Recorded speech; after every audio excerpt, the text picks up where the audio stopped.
Irish music isn't necessarily common in Athens, but 3 freshman girls were asked to perform Celtic music on their fiddles at a Donkey Coffee showcase. The trio has been performing together for several years. The outlet's Connor Kurek and Micah Upshot delve into the group's roots.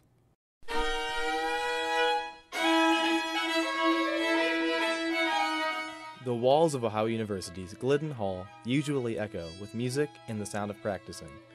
But unlike the classical music you commonly hear from a violin, this is fiddling.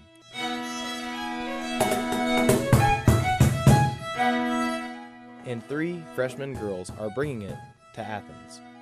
They've already attracted crowds by fiddling on Court Street. Then, after performing at a Thursday night open mic session at Donkey Coffee several weeks ago, they were invited back to fill seats in the coffee house at a showcase performance on October 22nd. Janelle Wilkins is a freshman in the music therapy program. She's a violinist in the band. We came down to Donkey on Thursday at 8 o'clock, and we played, and we had a really good response from the audience, and it was just so much fun to be up in front of people again, fiddling.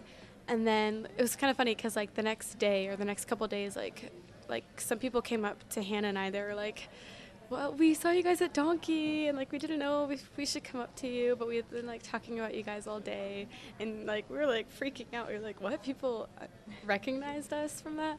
And then also the owner of Donkey contacted Hannah because we had put her number down for the open mic, and he said that he wanted to feature us in a show on a Saturday night, and he would pay us and stuff like that. So that was really cool. Like, that's just where things have escalated from the first weekend of college. This wasn't a spur-of-the-moment thing, though. The trio has been working together since high school. So Hannah and I started fiddling in middle school, like in 7th grade, and then all 3 of us, Hannah, Anna, and I, we were in this Irish fiddle fetish group in high school, and we played in just like places around Dublin, Ohio, which is where we're from, which is in Columbus. And we went to Ireland one time, and we played with the Willis Clan. And then we played with Mountain Faith Band, and we also played at the Dublin Irish Festival. So, it all started with Irish Fiddle Fetish, and that's a tough name to forget. Ana Reyes, another violinist, recalled her first experience in the high school group. I remember going for the first time with Janelle, and then, like, loving it so much, and then, like, from that point on, like, freshman year and on, like, we were just, like, Tuesday nights were fiddle nights, and like, when it got to senior year, me, Hannah, and Janelle were just like, no, we don't want this to stop. We love this so much, and, like, it's been a part of our lives for such a long time that, like, how could it stop? So we were talking about it, and we were just like, we should just do our own thing. Like, we should make our own band and just be able to be, like, more creative. According to Hannah Sargent, the violist, the 3 girls always stood out in their orchestra program. Other students recognized this. Not only were they good friends, but they performed well together. Hannah came up with the idea of starting a group in college, and when all 3 enrolled at OU, they brought their fiddles to Athens. But Celtic music isn't the norm around Southeast Ohio. So why Irish music? I've always been interested in Irish music and the culture because I am Irish. My great-grandpa came here from Ireland in the early 1900s, and he is really, like, what made me want to take it up and want to keep going and be the best at it. Movement is said to be extremely important to a Celtic performance. It's integrated into the fast pace of fiddling. The girls said that seeing a performance of Celtic music is much different than just listening to one. It's so lively that for many, it's hard not to get up and dance.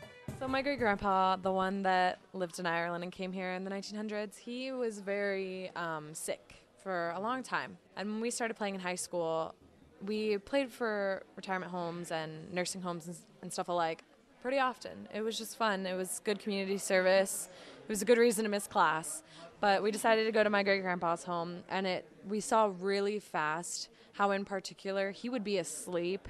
And then if we played a song that he knew, or like Danny Boy always got him, he would tap along, he'd open his eyes, he'd make eye contact, and then by the end of the performance, he would talk to us. And it was so crazy because at the beginning, he'd be asleep, barely alive, really. And then by the end, he would engage in conversation and be making eye contact, and it was really cool. Donkey Coffee booking manager Troy Gregorino was the one who contacted the trio in the first place to put on a paid performance. he thought they could bring something new to the stage. They're one of those acts that's a really nice surprise to come across. That's one of the cool things about open stage is we never know what we're going to get from one week to the next. And so, I mean, they just came out with such presence and enthusiasm, and the things they play is just really unique, and I think a really great fit for the atmosphere here too. Celtic Company will perform at Donkey Coffee on Saturday, October 22nd at 8 p.m. Admission is $3. All great things start somewhere, and in Athens, they start at Donkey. These girls have history, and they have talent, as Troy recognized. And you never know when a single performance will be the spark that ignites something huge. For The Outlet, I'm Connor Kurek.